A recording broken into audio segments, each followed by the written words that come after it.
Good morning, ladies and gentlemen, and welcome back to another video.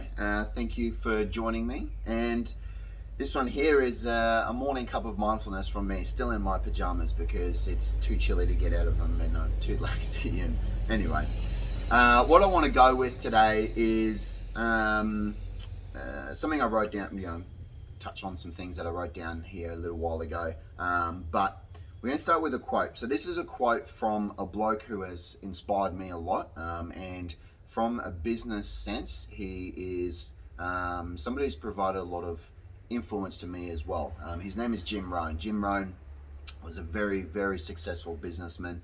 And he led or made a lot of recordings, and he used to go around and preach what he knew, and it was absolutely fantastic. There's a lot of videos on YouTube of him if you want to go through and see what he's about, and you will, I can just about guarantee you will be able to learn something beneficial from him.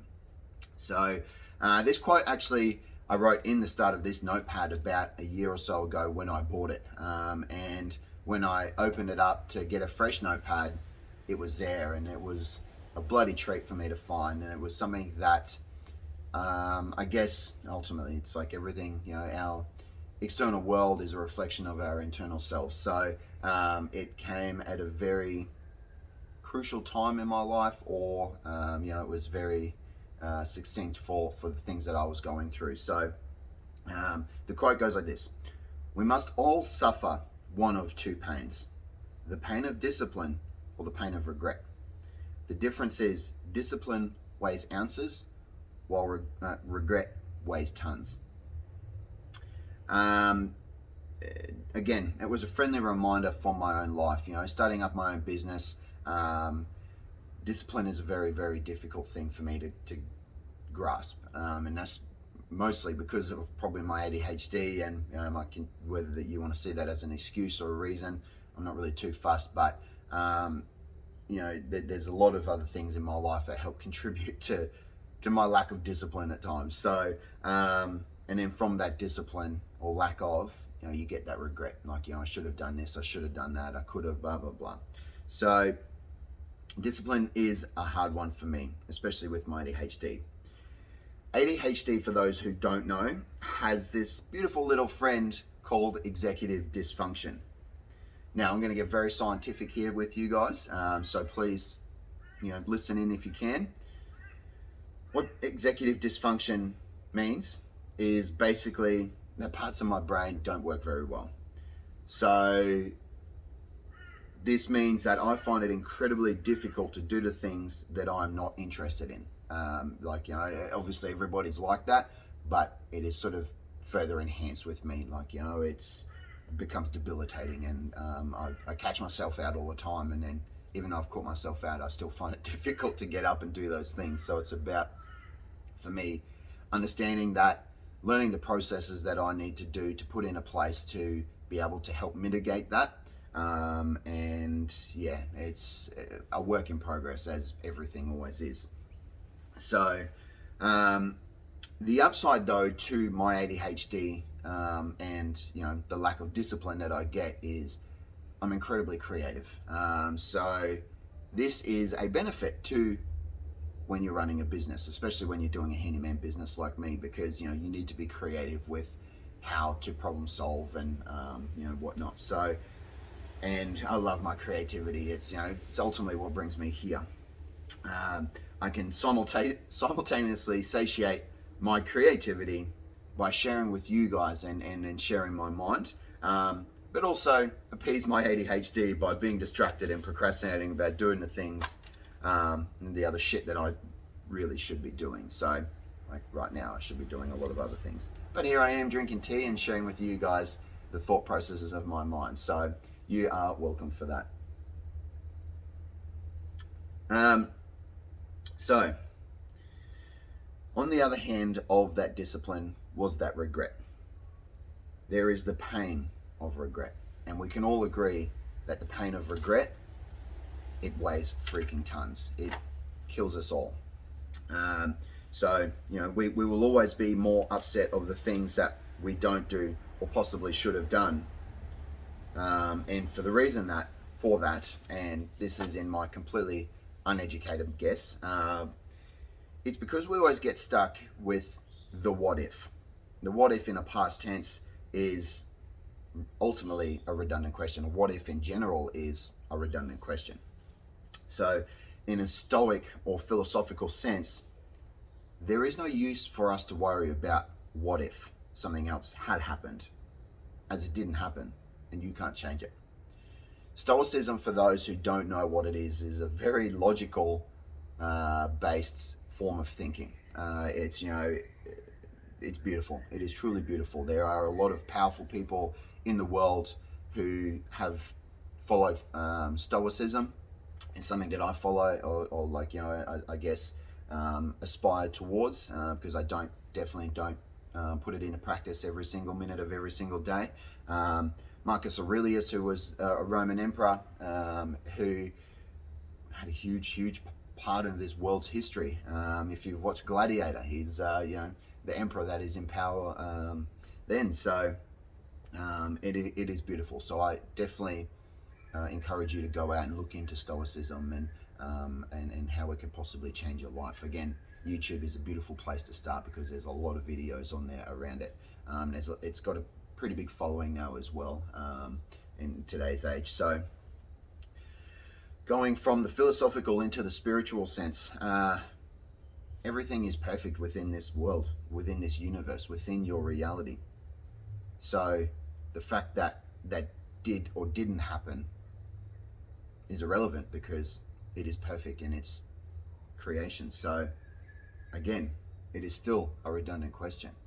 Whether you believe in God, whether you believe in any of that kind of, intelligent design, or however you want to frame it, everything is perfect. Again, I've said this before. The reason I know that this is perfect is because you are here. You're existing. Think about all the shit that could have possibly not happened if, in the past, if X, Y, Z didn't happen, then you wouldn't be here. You potentially wouldn't be alive.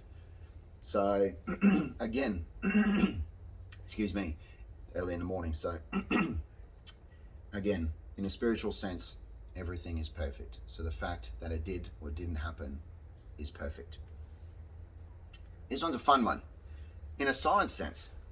Now, if you want to go down into the multiverse theory, which the mathematics is there to prove that, or to say that it's a possibility at least, and we can't prove that it isn't a possibility, but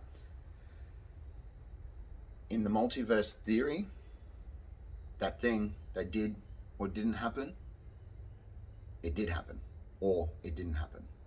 So the multiverse theory, for those who don't know, is essentially, this is my interpretation of it at least. There's a number of different variations of it, but in my interpretation, the multiverse theory, every single variability that happens in this universe and in this life and in this existence, we split from that variability. So, if I spill this cup of tea on me or I don't,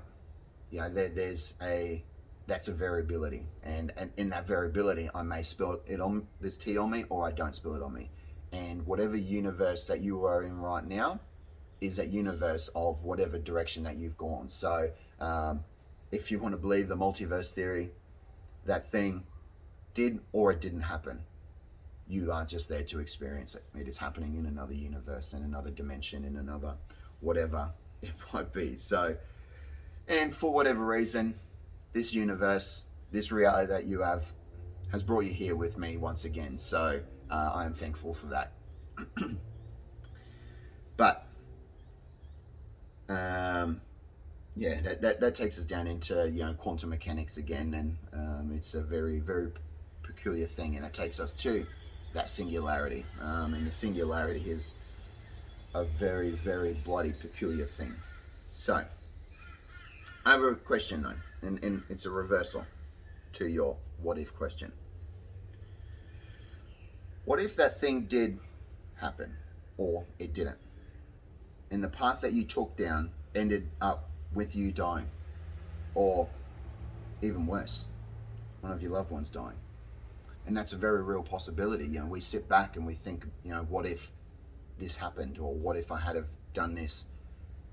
Doesn't matter. You are here. That path could have led you down in a path of self-destruction, of implosion, of who knows where it could have taken you. You could have very well died. You know, you look at the people of, you know, from 9/11 who missed their bus, or, you know, they woke up, they called in sick for the day, for work that day, and now they're here alive because they missed that bus, or they did call in sick. So it's a very powerful thing. We disregard how much of a massive impact our small little decisions will actually have in our life, because each of those small little decisions over your lifetime will add up to a freaking huge decision. So, you know, pay attention to the small ones, because they're the ones that will actually make the difference in your life. And yeah, so the path that you are on is perfect. And again, I said it earlier, it is because you are here right now. Sure, things could be better, but let's be honest, things could also be much, much worse. The past is gone. Forget about it. Well, don't forget about it. Learn from it. That's what it's there for. That is why we have memory, so that we can learn from our mistakes, from the things that have happened. You need to be mindful of your decisions at the time, and if they weren't the best decision in your sense of it, learn from it. Understand why it wasn't the best decision, and make yourself strive towards being better and making those better decisions. And it's because of that awareness that will help you in the future. But the decision that you made at the time, however bad you may phrase it as, was perfect, because that was your ability to understand your own reality. So, to put it simply, the past is gone. Don't forget about it. Simply let it go. Your future is yours. It is completely up to you how you let it pan out. Be your own hero of your own story. So, that's it. That's pretty much all I'd written. But I do have one more thought experiment that I want to share with you guys, and I'll leave this with you. So, I want you to think about this. If you've made it this far, think about this question and get back to me. Send me a message, give me a call, send me an email, send me a letter, if that's the way you want to decide. Smoke signals, however you want. If you want to set up a tin can and a bit of string, and I'll happily sit on the end of it. But think about this. Like, really, really think about it. What is the greatest loss that gave you the greatest win? I'll repeat that again. What is the greatest loss that gave you the greatest win? I'm Sam Stylberg, signing off for now. Thank you very much for tuning in if you've made it this far. I hope to once again be bringing you more videos along the way. As I slowly sort myself out and get, you know, this discipline under control, I will be able to bring you guys into, you know, these videos more often. So once again, very, very grateful if you've tuned in this far. And as always, much love and namaste.